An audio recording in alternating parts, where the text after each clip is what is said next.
The new Archetype for Remnant 2 coming in the Forgotten King DLC actually looks pretty busted and seems to work well with many of the other archetypes, so we're super excited to get our hands on this one. Thankfully, Gunfire Games have revealed some brand new gameplay of the new Invoker archetype, meaning in this video we get to go through exactly what this class is all about and all of the cool new skills it brings to the table. So do let us know what you think of this new archetype, because its main theme is all about harnessing the power of nature and the spirits to enhance your playstyle. The description of the class says that you draw strength from the nature spirits of Yeisha. The Invoker will harness the mystic power of the jungle to enhance skills and unleash powerful attacks based on the unrelenting power of nature. Now, the description of the class itself might sound kind of meh, especially in a world where the majority of players just want to do some big deeps and focus on the more damage dealing classes. But you might be pleased to hear that when they showcase the skills, they actually look very powerful as well, so let's go through them so you can see what we mean. The prime perk for the Invoker is called Visionary, and this is a skill that is very much all about skill usage, as it grants the Invoker double skill charges for any equipped archetype, plus reduces your skill cooldowns, which is going to be absolutely crazy for many classes that are heavy on the skill side or just have high damaging skills. It will be super interesting to see how this works with the Ritualist, as this is definitely a class that could benefit from being able to have more skill charges and the fact that it reduces the skill cooldown, so this combined with the double charge buff is awesome. For the active skills, we have the Way of Keula, and this summons a massive tidal wave in front of the player, which is cool in of itself, but it really shines in its second part, which triggers any enemies caught in it to be slowed, and in addition to this, they will then be hit by lightning repeatedly over time. This is going to be really good in any instances where we need a lot of crowd control, such as being rushed by a ton of trash mobs or other enemies that need to be stopped in their tracks. But that isn't the only benefit that this skill grants, because as you cast it, it will also cause a rainstorm to appear that will give all of your allies haste, which increases their movement speed, which normally means a 7% increase to move speed, but it could be more or less here. And then we have the Way of Maedra, and this is an AoE support skill and damaging skill in one,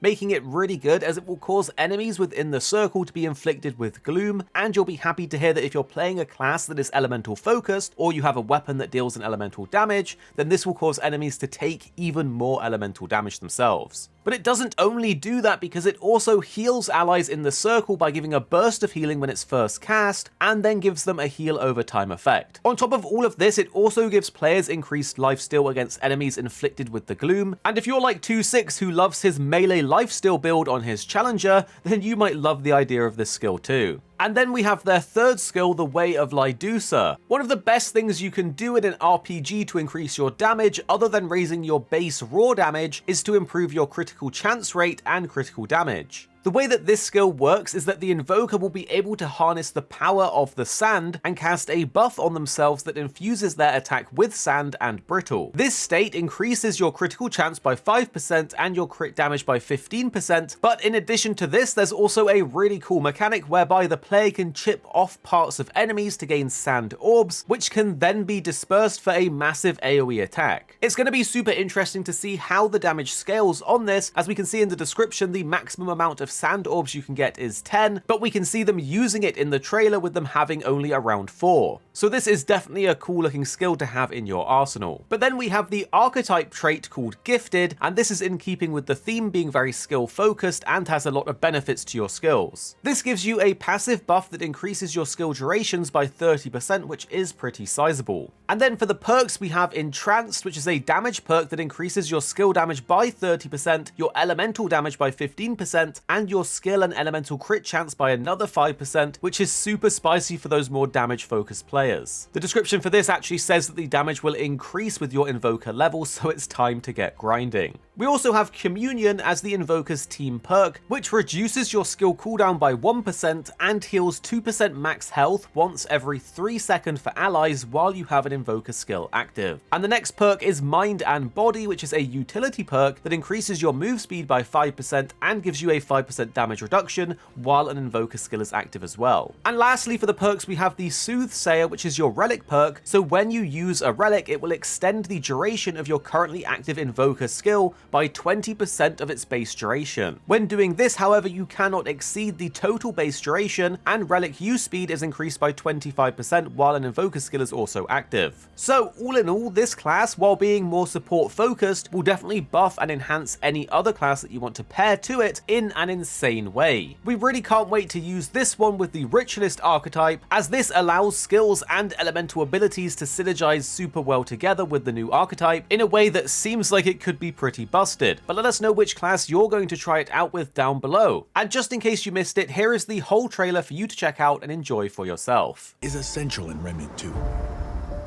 But being in tune with the environment is something entirely more powerful. This is Tragic from Gunfire Games. Introducing the Invoker.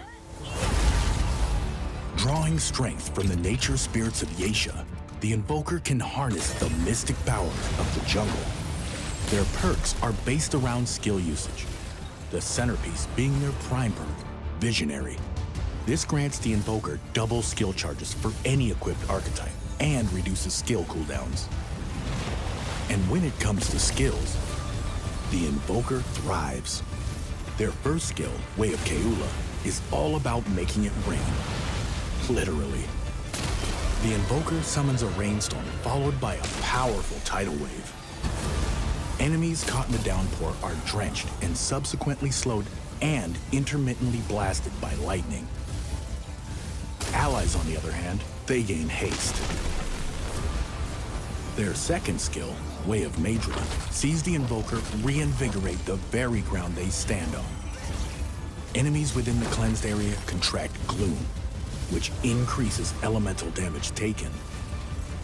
Allies gain a small burst of healing, a small but constant heal over time, and gain lifesteal against affected enemies. Their third skill, Way of Lydusa, empowers the Invoker with the shredding power of sand. Ranged and melee damage inflicts brittle, increasing critical chance and critical damage. Additional damage chips off parts of the enemy, empowering a brutal AoE sandblast. Rounding out their kit is the Archetype trait, Gifted. It increases the duration of all applicable skills. A perfect unlock for those who want, or need, a bit more time to take advantage of Remnant's many powerful archetype buffs. Players looking for an archetype that can fit in any build will be right at home with the Invoker. An incredible hybrid fueled by the power of nature. Welcome to the jungle.